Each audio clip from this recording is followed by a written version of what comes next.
Welcome to First Congregational Church's online service. My name's Dr. Tom, pastor of said church. We're in our final summer series called Bad Religion. And this series from the Gospel of Luke continues with Jesus, his Passover pilgrimage on the road to Jerusalem in preparation for the crucifixion.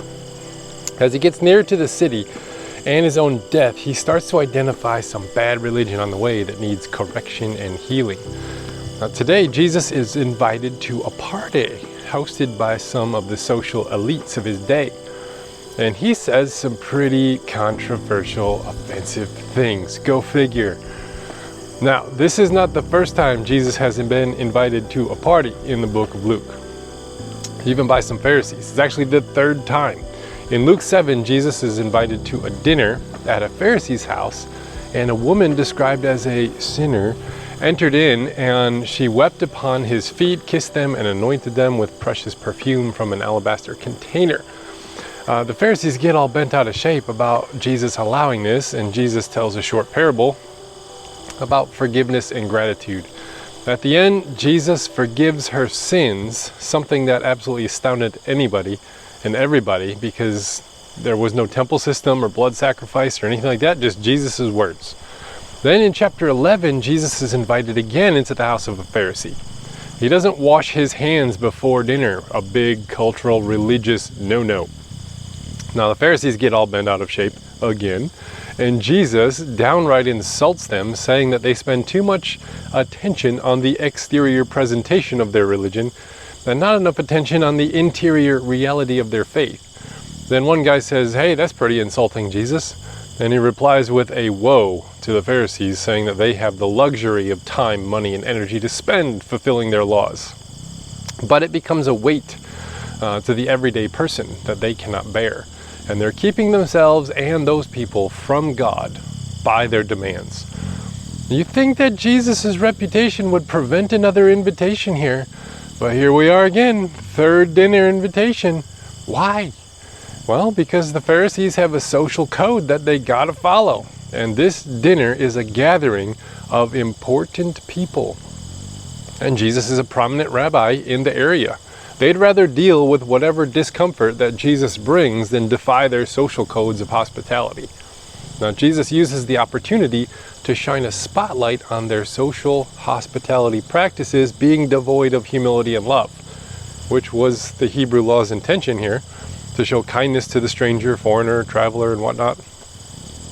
It transformed into a display of class and status, filled with pride and pretense. So Jesus is being watched closely, like the ideologically charged family member who shows up to Thanksgiving dinner, ready to argue and embarrass the family in front of your sister's new fiance, meeting the family for the first time with all of his new conspiracy theories. That's the kind of tension we got here. What's Jesus going to say? Will he insult our distinguished guests?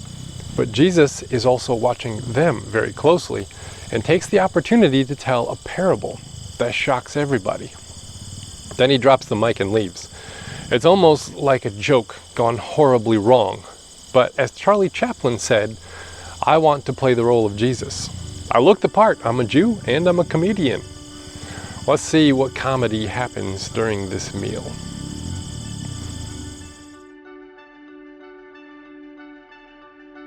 Okay, warning, I'm about to show my age here. But in the 90s, when I was a teenager, a way that my friends would greet each other was with the term, "What up, dog?" It was proper teen etiquette.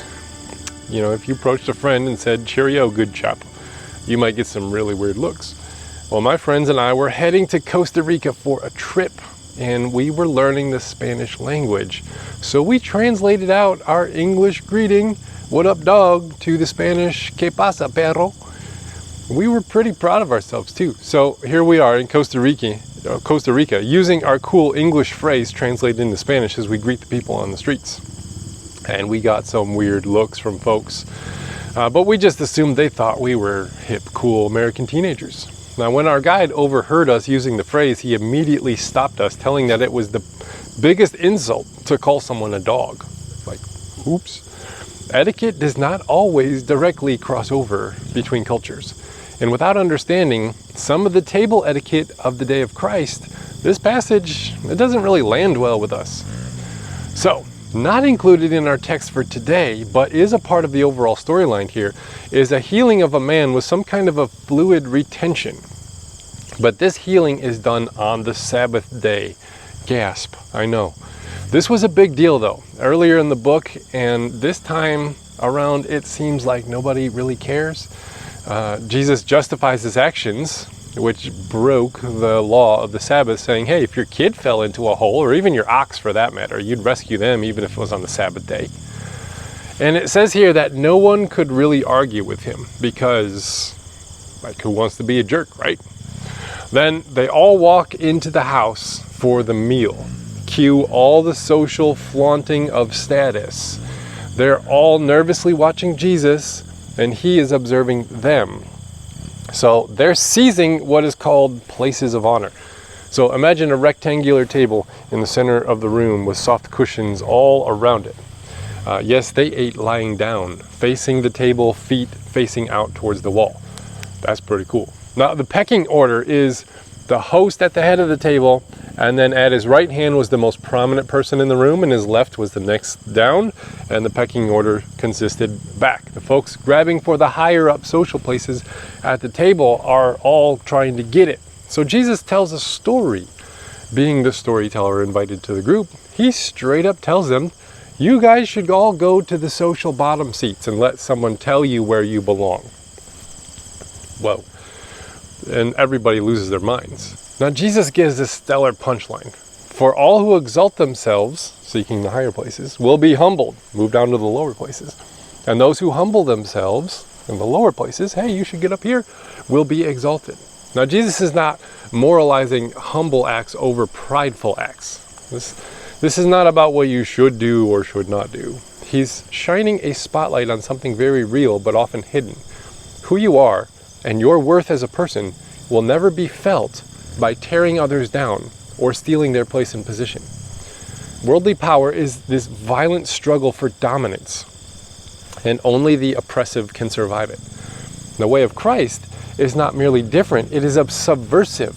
It is scandalously self-sacrificial, offensively inclusive, and illogically generous.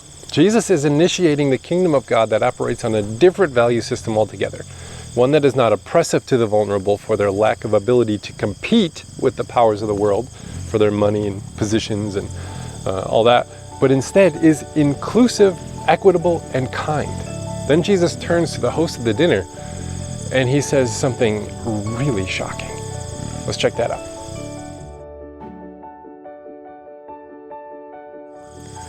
All right, imagine the night of the Oscars and all the Hollywood stars are in their finest, walking the carpet, getting photos snapped. Newspapers and magazines are there writing about who's who and who's with who and who's wearing whose designer clothes and who's missing and who's no longer with who and all that jazz that ends up in the papers. Then all the news channels report on these things, all the magazines have cover pictures, and social media is abuzz with all the information. Critiques are everywhere, how they walked, how they talked, how they dressed. Then imagine someone, during their Oscar acceptance speech, saying something like, look at all you pompous phonies out there in your garb. I'd rather be down at the soup kitchen or women's shelter or cancer ward. Why don't we invite all those people here? And then just like walks off stage. That'd be kind of awkward, wouldn't it? But that's kind of what happens next. Jesus turns to the host after he said some pretty challenging things to the dinner guests. He turns to the host of this fancy, important dinner and says something really controversial. He says, hey, when you give your dinners, don't invite these riffraff, and points to all the social elite vying for the most important spots. Instead, he says, invite the poor, the crippled, the lame, and the blind. Now, these would be those on the very bottom of their social ladder with the most vulnerability to death and sickness and abuse through poverty. Now, why did he say that? Well, he actually tells us. When you do favors for the elite of society, they can actually give you money, influence, and favors as repayment, and they often do. Jesus actually says something close to, wouldn't that be awful? If you invite these riffraff to your house for a fancy dinner that excludes the vulnerable, they might invite you to a fancy dinner that excludes the vulnerable. And then what would happen? The books are settled. You've been repaid for the invitation you have shown. And then repeat the cycle.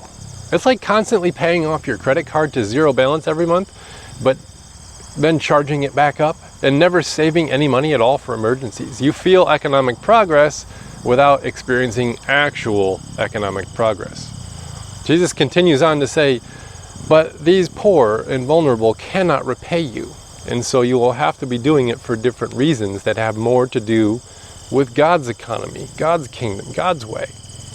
You take money out of the economy of the worldly, violent, and manipulative power and place it into God's economy for self-sacrificial love. Now, this is not exercising condescending compassion that reaches down to the lowly ones far below your place. This is almost the same as the previous situation where you're doing stuff for the sake of progressing yourself. Instead of condescending compassion, we're supposed to have this intentional meal with these vulnerable so that we can find what's called solidarity with them. Now, solidarity is different from this condescension. Solidarity is to say we have a common interest together.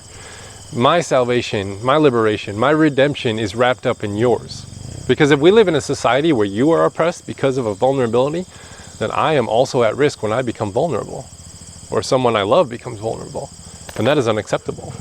To not care for the vulnerable is the privilege of ignorance and naivety that can turn and bite you.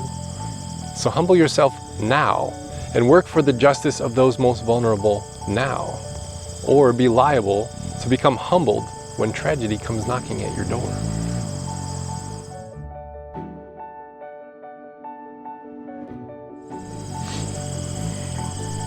Okay, Jesus has been a very rude guest so far, and it's been funny. He has criticized the social etiquette of the banquet guests that maintains the status quo of excluding the vulnerable and blessing the privileged of society. Then he has turned and criticized the host for enabling the exclusionary practices that keep out the vulnerable.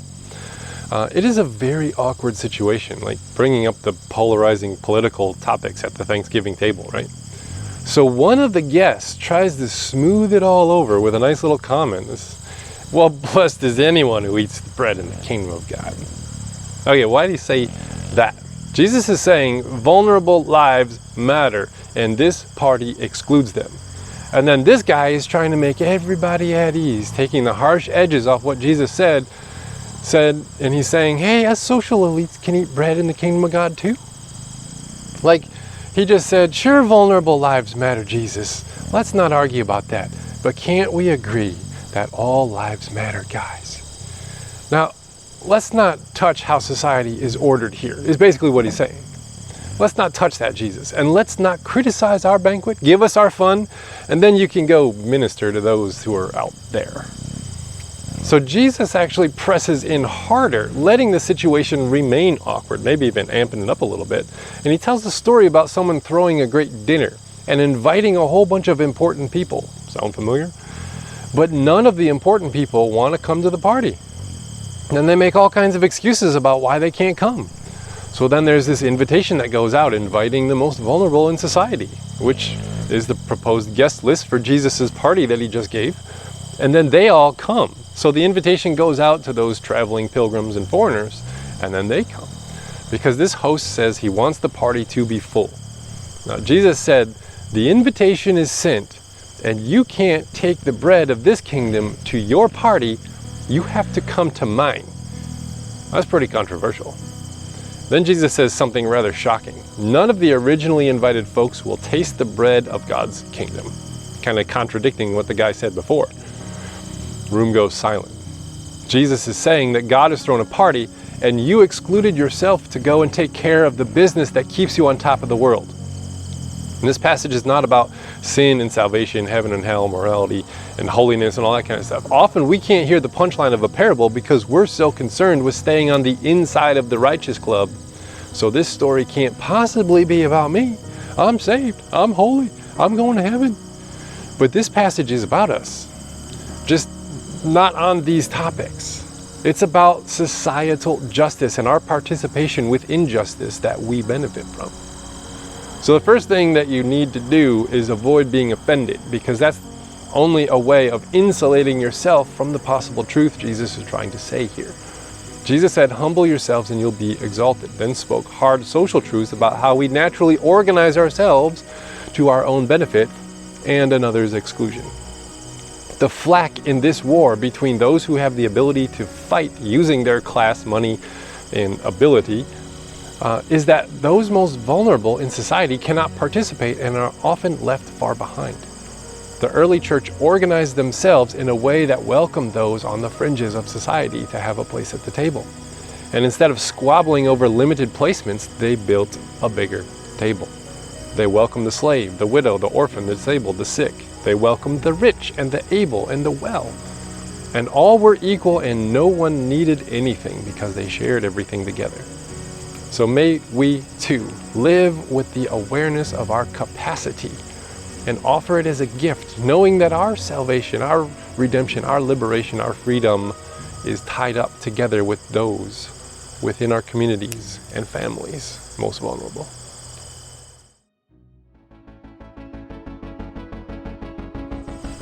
Well, hey, thanks so much for joining us online in our digital space here.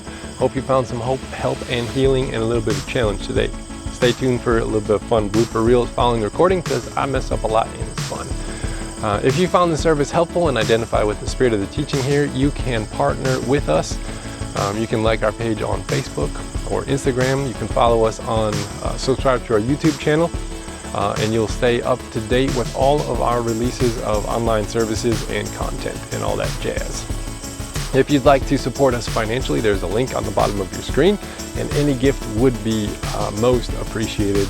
You can sign up for recurring giving, or you can give a one-time gift. Either way, we thank you and we love you, and we hope that we see you next week for our final series in the Bad Religion before we start our brand new season. Summer is over season, fall something, but it's called Recalibrate. All right. I'll talk to you later. Bye. Bye. Hey, don't eat that. All right. Get limber. I haven't loosened up yet.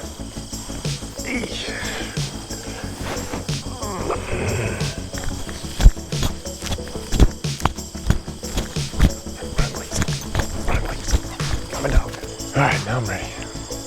Dirt bike season.